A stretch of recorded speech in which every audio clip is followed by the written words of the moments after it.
Assalamualaikum warahmatullahi wabarakatuh. Kita berjumpa kembali di video TTL Indonesia. Nah, kali ini admin akan melanjutkan playlist Matematika Super Dasar.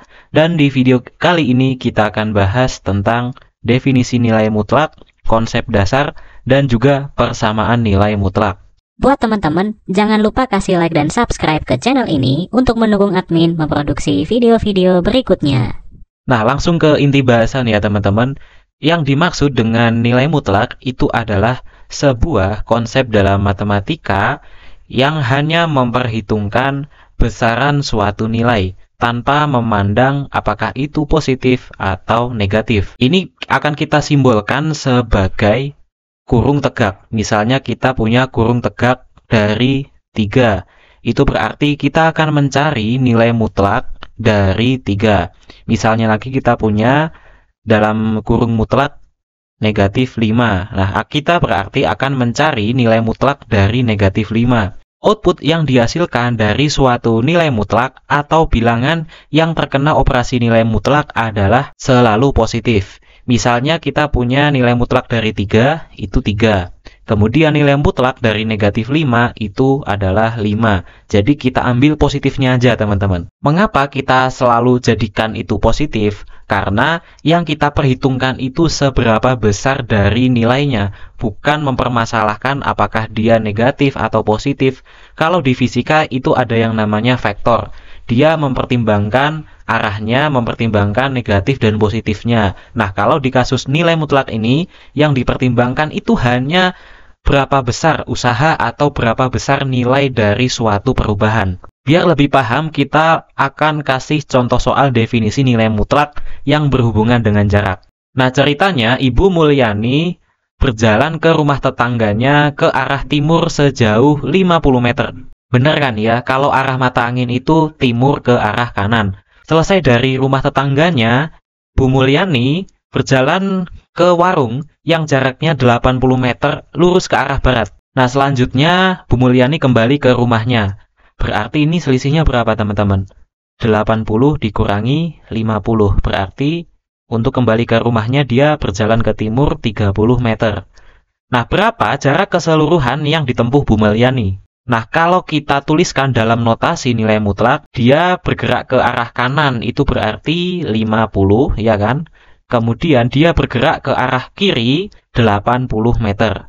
Nah, kita kasih mutlak di sini, negatif 80, yang artinya dia bergerak ke kiri, tapi kita hitung cuma jaraknya, kita nggak mempertimbangkan vektornya. Kemudian kembali 30 meter ke arah kanan, di plus 30. Hasilnya 50 plus 80 plus 30. Hasilnya ini berapa nih? 160 meter. Kan beda kalau teman-teman ikut konsep vektor di fisika, itu jadinya 50 min 80 plus 30.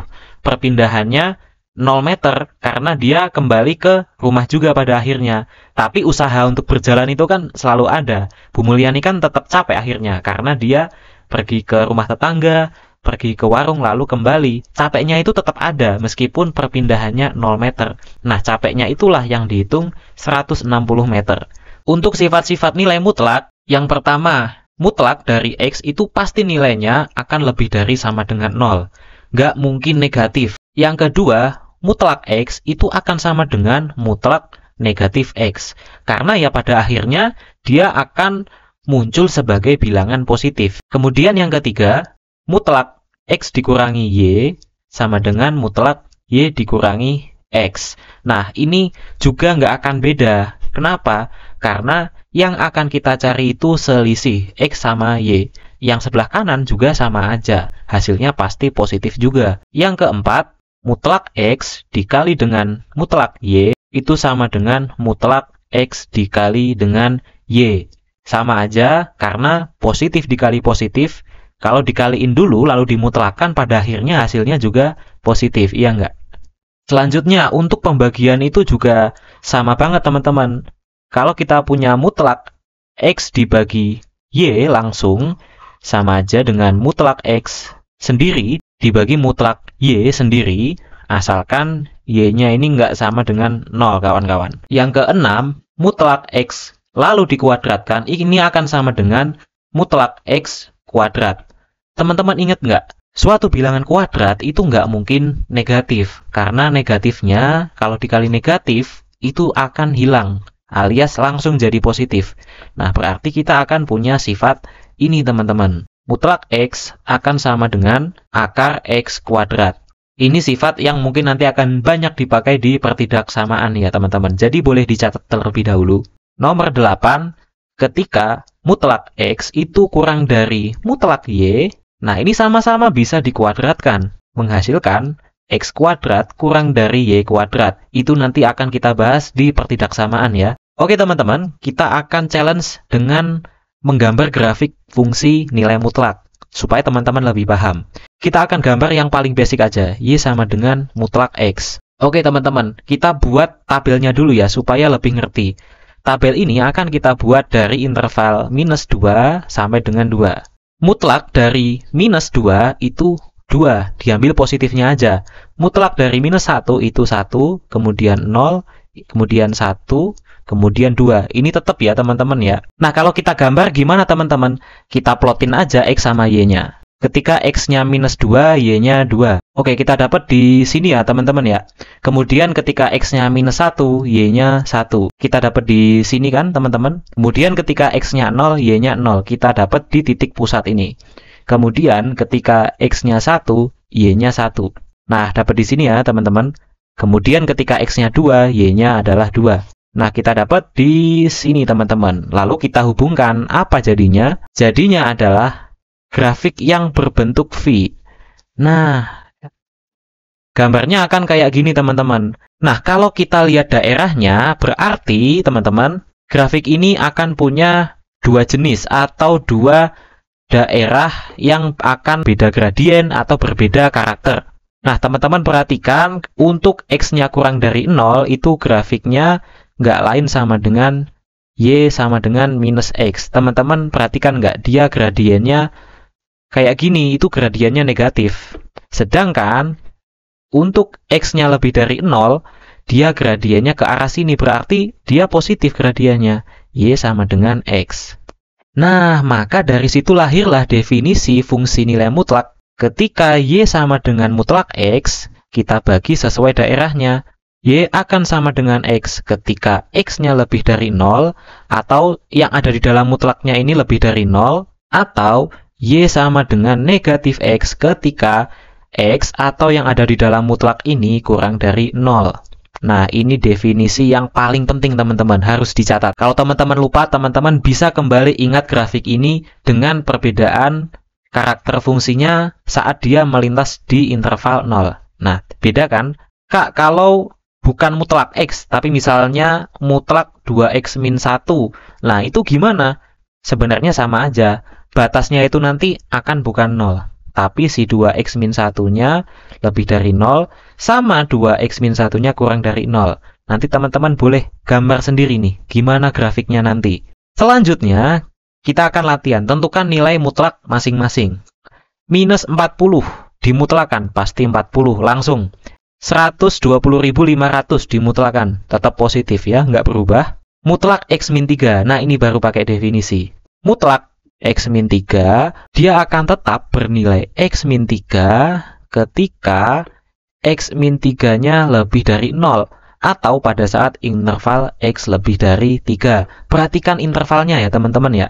Dan akan bernilai minus kurung X minus 3 ketika X min 3-nya kurang dari 0. Ingat definisi lagi, atau X-nya kurang dari 3. Yang ini bisa dikasih sama dengan boleh. Nah, jadi fungsi nilai mutlak itu mostly akan punya dua definisi sesuai intervalnya masing-masing. Nomor 4 ini juga sama ya teman-teman ya. Mutlak 7 min 2X. Akan bernilai tetap 7 min 2X ketika 7 min 2X-nya ini lebih dari 0. Nah, teman-teman cari ini intervalnya berapa. Dan akan menjadi sebaliknya, minus di luar, atau langsung kita balik. 2X min 7 ketika 7 min 2X-nya kurang dari 0. Yang atas bisa dikasih sama dengan. Nanti intervalnya berapa, teman-teman cari sendiri ya. Nomor 5 ini juga sebenarnya sama. Kita perhatikan area yang ini aja, teman-teman. Jadi akan bernilai 2 plus X min 2 ketika X min 2 lebih dari 0 atau X lebih dari 2 atau akan bernilai 2 dikurangi nih teman-teman ya, X min 2 ditambah negatif X min 2, jadi plusnya menjadi negatif ketika X-nya kurang dari 2. Nah, ini yang atas dikasih sama dengan, boleh. Ini masih bisa disederhanakan ya, menjadi 2 dikurangi 2, ditambah 2, kan minus ketemu minus itu 4, dikurangi X. Sedangkan yang ini, X doang, 2 minus 2 habis. Lanjut, minus 3 dikali minus X plus 3. Dengan menggunakan sifat mutlak A dikali mutlak B ini sama dengan mutlak AB, nilainya adalah mutlak minus 3 dikali min X plus 3. Atau sama dengan mutlak minus 3 dikali minus X itu 3X, minus 3 dikali 3 itu minus 9. Nah, teman-teman bisa cari intervalnya sendiri-sendiri ya. Nah, selanjutnya kita bahas persamaan nilai mutlak. Sebenarnya sama, bedanya dari definisi nanti kita antarkan untuk mencari nilai X-nya, tepatnya himpunan penyelesaiannya. Langsung aja nomor 7, tentukan HP dari mutlak X sama dengan 4. Sesuai definisi, mutlak X sama dengan 4 akan terpenuhi ketika X sama dengan 4 dan bisa bernilai minus X sama dengan 4. Nah, yang minus X sama dengan 4 ini bisa kita ganti atau modifikasi menjadi X sama dengan minus 4. Boleh nggak? Nah, penyelesaiannya 4 sama minus 4. Berarti HP-nya sama dengan minus 4 sama 4. Nomor 8, mutlak X min 3 sama dengan 7. Nah, berarti bisa aja bernilai X min 3 sama dengan 7 atau minus X min 3 sama dengan 7. Ya, lagi-lagi definisi ya teman-teman ya. Nah, kita selesaikan yang kiri. X min 3 sama dengan 7, berarti X sama dengan 7 plus 3 atau X sama dengan 10. Kita dapat. Nah, yang sebelah kanan minus kurung X min 3 sama dengan 7. Boleh aja dong kalau kurungnya ini kita pindah ke kanan menjadi minus 7. Kedua ruas dikali minus. Maka kita akan punya X-nya sama dengan minus 7 plus 3 atau X sama dengan minus 4. Nah, berarti HP-nya adalah minus 4 sama 10. Paham ya teman-teman ya? Selanjutnya nomor 9.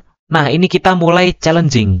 Tapi sebenarnya konsepnya sama. Ketika kita punya persamaan, berarti yang di dalam mutlak ini harus dikondisikan ketika dia tetap X min 2 atau negatif X min 2. Nah, si 2 dikali X plus 2-nya ini kita modifikasi dulu ya menjadi mutlak 2X plus 4. Ya, sama aja karena 2 ini positif, kalau dimasukin mutlak bisa langsung dikali seperti mengalihkan aljabar. Oke, mutlak X min 2 sama dengan mutlak 2X plus 4.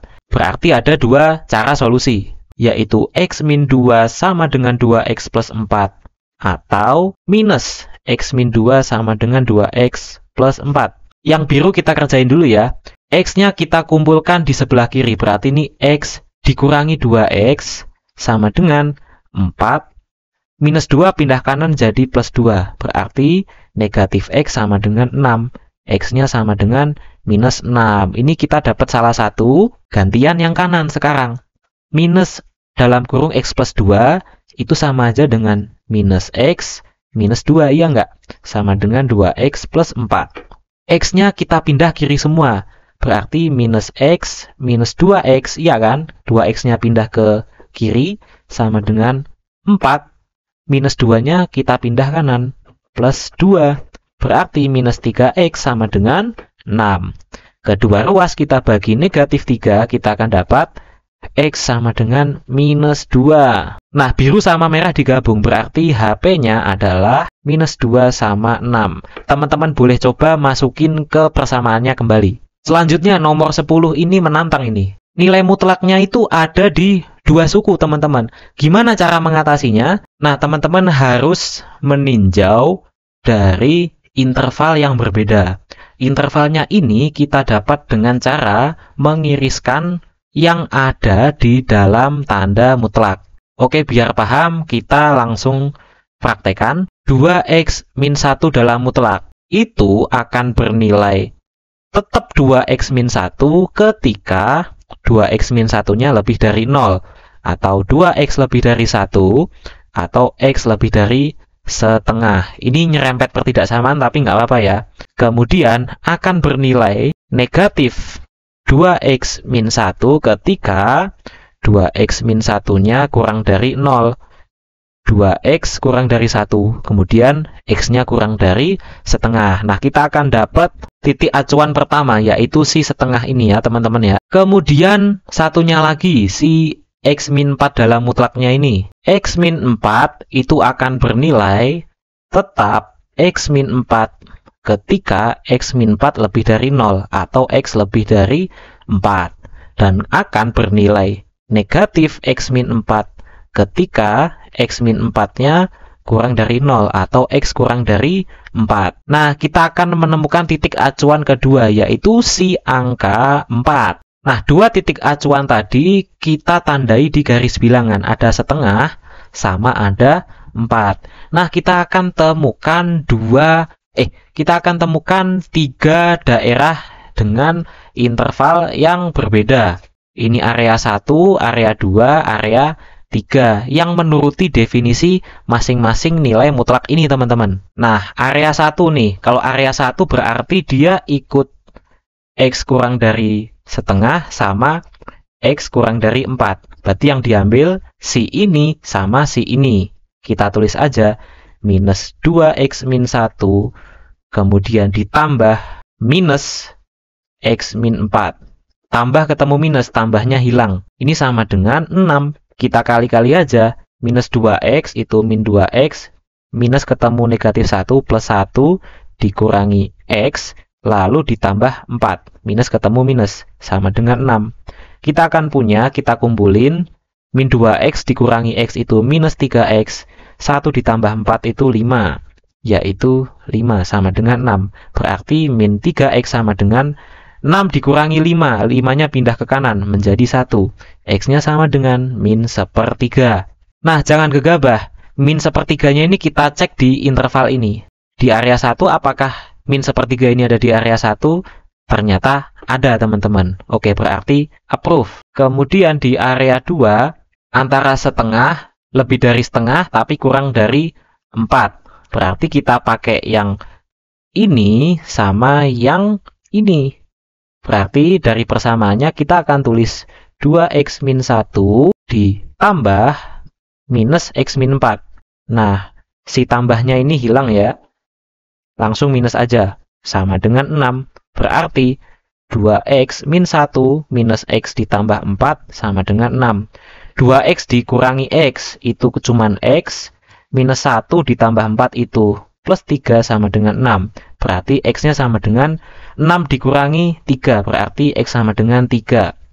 Nah, x sama dengan 3 ini masuk ke area 2 nggak? Ternyata masih masuk. Approve ya teman-teman ya. Nah, area 3-nya gimana? Harus kita hitung juga. Area 3 itu berarti 2x min 1-nya ini tetap ya kan? 2x min 1-nya tetap ditambah x min 4-nya tetap. X min 4 sama dengan 6. Berarti 3x sama dengan minus 1 sama minus 4-nya kita pindah ke kanan. Berarti 6 plus 1 plus 4.